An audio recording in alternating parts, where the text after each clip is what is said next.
Anish from BlackBull Markets. Behind me, the chart of the euro-dollar entering somewhat oversold condition, potentially attracting buyers at this 117 mark. But investors' attention will now turn to the US and Eurozone inflation data tomorrow, which could read for the next move. Saying that, we've in a situation where the markets are somewhat flat over the last few hours, especially following that $1.2 trillion bill that was passed by the US Senate, now heading to the House for review. So, been an interesting developing story there, but intention is really turning towards the ECB versus the Federal Reserve. It looks like the Fed's going to hike first. ECB showing no sign of inflation, in fact stagflation over there from increasing, unlike the US, which is reading over 5%. So that's definitely inviting more bulls heading back into the US dollar, which is creating this opportunity potentially to buy it back at this 117 level based on the inflation data tomorrow, or continue this trend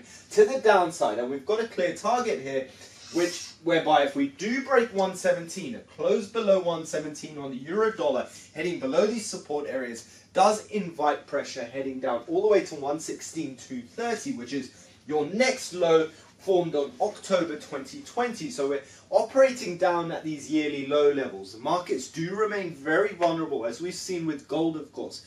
Big spike to the downside, and this could replicate across other markets, including those such as the euro dollar. So developments for you to watch, of course, are those from the CPI readings we will have this week, and any other guidance from the Fed or ECB about rate hikes or changes to bond purchases. The likelihood is that the Fed will be hiking rates soon, causing depreciation in the euro and appreciation in the dollar. Let me just quickly take you to a weekly time frame and show you the space that we could potentially head long term. Following a break of 116, we do have 115 here, and everything below that is extremely vulnerable. You've got a lot of space to the left here to operate, and that heads all the way down to 112, the 113s, 114s, 112.890 is the support there.